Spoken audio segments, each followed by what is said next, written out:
Assalamualaikum warahmatullahi wabarakatuh. Perkenalkan, saya Ari Siswanto, Sarjana Pendidikan Islam, calon guru penggerak Angkatan 11 dari Kabupaten Klaten. Dalam video ini saya akan menyampaikan koneksi antar materi modul 1.4 tentang budaya positif. Kesimpulan peran saya dalam menciptakan budaya positif di sekolah. Guru yang baik adalah guru yang memiliki semangat dalam mewujudkan budaya positif di sekolahnya, dan budaya positif dapat diimplementasikan melalui konsep-konsep sebagai berikut. 1. Disiplin positif. 2. Motivasi perilaku manusia. 3. Posisi kontrol restitusi. 4. Keyakinan sekolah atau kelas. Dan yang terakhir, segitiga restitusi. Pertama, disiplin positif.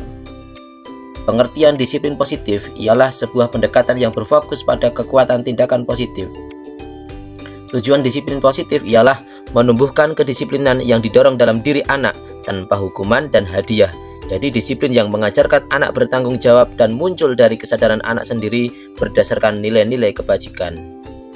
Prinsip disiplin positif yakni bukan menghukum, menghormati martabat anak, memaksimalkan partisipasi, bersifat pembinaan dan meluruskan kesalahan anak, menerapkan peraturan dan menghormati kebutuhan anak. Kemudian yang kedua adalah motivasi perilaku manusia. Motivasi perilaku manusia itu ada 3. Yang pertama adalah karena menghindari hukuman atau ketidaknyamanan. Kedua, ingin mendapatkan penghargaan dari orang lain. Dan yang ketiga, ingin menjadi orang yang mereka inginkan dan menghargai diri sendiri dengan nilai-nilai yang mereka percaya. Kemudian yang ketiga adalah posisi kontrol restitusi. Posisi kontrol restitusi itu ada 5. Yang pertama adalah guru sebagai penghukum, kedua adalah tipe guru sebagai pembuat merasa bersalah, kemudian guru sebagai teman, keempat guru sebagai pemantau, dan yang terakhir adalah guru sebagai manajer. Posisi kontrol restitusi. Di antara kelima posisi kontrol tersebut, sebaiknya seorang guru menggunakan posisi kontrol sebagai manajer. Guru sebagai manajer dapat berbuat sesuatu bersama murid, mempersilahkan murid bertanggung jawab dan mendukung murid agar menemukan solusi. Keempat, keyakinan kelas atau sekolah. Guru berperan dalam mewujudkan terbentuknya keyakinan sekolah atau kelas dengan adanya kesepakatan antara guru dan murid. Keyakinan sekolah atau kelas merupakan pernyataan-pernyataan universal yang mudah diingat dan dipahami serta bersama-sama untuk diterapkan di lingkungan sekolah atau kelas. Dan yang terakhir adalah yang kelima, segitiga restitusi. Ada 3 tahapan dalam segitiga restitusi. Yang pertama adalah menstabilkan identitas, yang kedua validasi tindakan yang salah, dan yang ketiga menanyakan keyakinan. Menstabilkan identitas dilakukan berdasarkan prinsip bahwa membuat kesalahan adalah bagian dari proses pembelajaran yang nantinya akan merubah identitas gagal ke arah identitas sukses. Kemudian yang kedua adalah memvalidasi tindakan yang salah. Dilakukan berdasarkan prinsip bahwa setiap perilaku berupaya memenuhi suatu kebutuhan tertentu, sehingga guru akan bergeser dari pemikiran stimulus respon beralih menjadi proaktif, serta akan lebih mengenali kebutuhan murid. Kemudian yang terakhir, menanyakan keyakinan. Dilakukan dengan memberikan pertanyaan-pertanyaan yang bermakna pada murid, yang tujuannya untuk memunculkan motivasi secara intrinsik, sehingga mampu mengaitkan keyakinannya dengan tindakan yang salah. Keterkaitan antar materi. Adapun keterkaitan antara materi budaya positif dengan 3 materi sebelumnya adalah sebagai berikut, yakni ada 3 materi sebelumnya: filosofi pendidikan KHD, nilai dan peran guru penggerak, dan yang terakhir visi guru penggerak. Apa keterkaitannya? Budaya positif di sekolah yang dijalankan secara konsisten maka akan mempermudah dalam mencapai tujuan pendidikan nasional sesuai dengan filosofi pemikiran Ki Hajar Dewantara, yakni pendidikan yang bersifat menuntun anak dan pendidikan yang berpihak pada anak. Kaitan materi budaya positif dengan nilai dan peran guru penggerak ialah dengan bermodalkan nilai guru penggerak yang berpihak pada murid, inovatif, mandiri, kolaboratif, dan reflektif, maka seorang guru penggerak akan mudah membangun dan mewujudkan budaya positif di lingkungan sekolahnya. Kemudian hubungan budaya positif dengan visi guru penggerak ialah salah satu daripada perubahan yang diinginkan sesuai visi guru penggerak adalah terwujudnya budaya positif di sekolah. Ketika budaya positif sudah konsisten berjalan, maka cita-cita lingkungan sekolah yang aman, nyaman, menyenangkan, dan berpihak pada murid akan tercipta. Refleksi. Sejauh mana pemahaman Anda tentang konsep-konsep inti yang telah Anda pelajari di modul ini? Adakah hal-hal yang menarik untuk Anda dan di luar dugaan? Pertama, pemahaman. Saya telah memahami konsep inti dari modul 1.4 tentang budaya positif ini.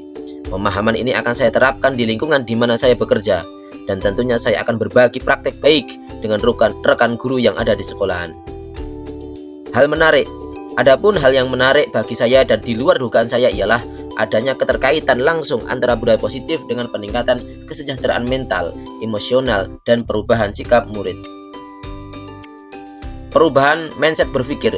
Perubahan apa yang terjadi pada cara berpikir Anda dalam menciptakan budaya positif di kelas maupun sekolah Anda setelah mempelajari modul ini? Perubahan yang terjadi ialah saya sekarang mulai sadar bahwa posisi kontrol yang biasa saya lakukan dalam menangani masalah pada murid selama ini kurang tepat.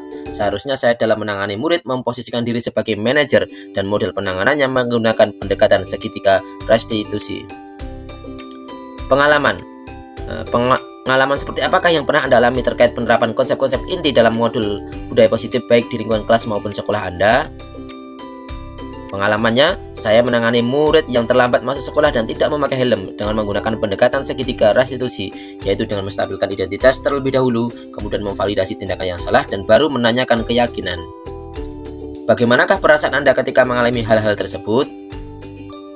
Perasaan saya senang dapat menerapkan segitiga restitusi dalam menangani sebuah permasalahan dan menjadikan murid sadar kemudian mampu belajar dari kesalahan yang telah ia perbuat. Menurut Anda, terkait pengalaman dalam penerapan konsep-konsep tersebut, hal apa sajakah yang sudah baik? Adakah yang perlu diperbaiki? Hal yang sudah baik menurut saya ialah munculnya motivasi internal pada diri murid untuk melaksanakan budaya positif setelah mendapatkan pendampingan menggunakan segitiga restitusi. Dan yang harus diperbaiki ialah saya harus selalu memposisikan diri saya sebagai manajer dalam menangani sebuah permasalahan.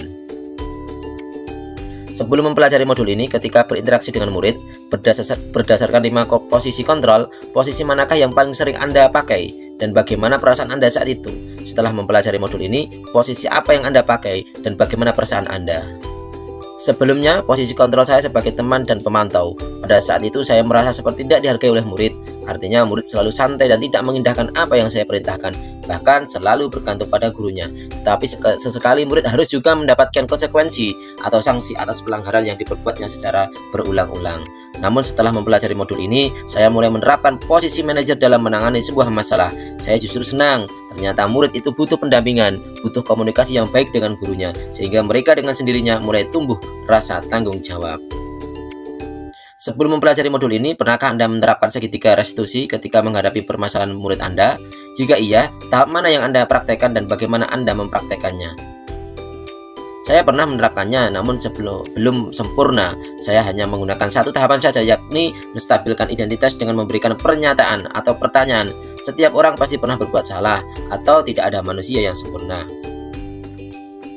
Selain konsep-konsep yang disampaikan dalam modul ini, adakah hal-hal lain yang menurut Anda penting untuk dipelajari dalam proses menciptakan budaya positif baik di lingkungan kelas maupun sekolah? Hal lain yang penting dipelajari dalam proses menciptakan budaya positif adalah melakukan kolaborasi antara sekolah dan orang tua murid, agar budaya positif ini jangan hanya dilakukan di kelas atau sekolahan saja, melainkan juga harus dilakukan di rumah agar menjadi suatu kebiasaan atau karakter yang melekat pada diri anak saat berada di lingkungan manapun. Terima kasih, semoga video ini menginspirasi. Terakhir, akhir kata, salam guru penggerak. Tergerak, bergerak, menggerakkan. Wassalamualaikum warahmatullahi wabarakatuh.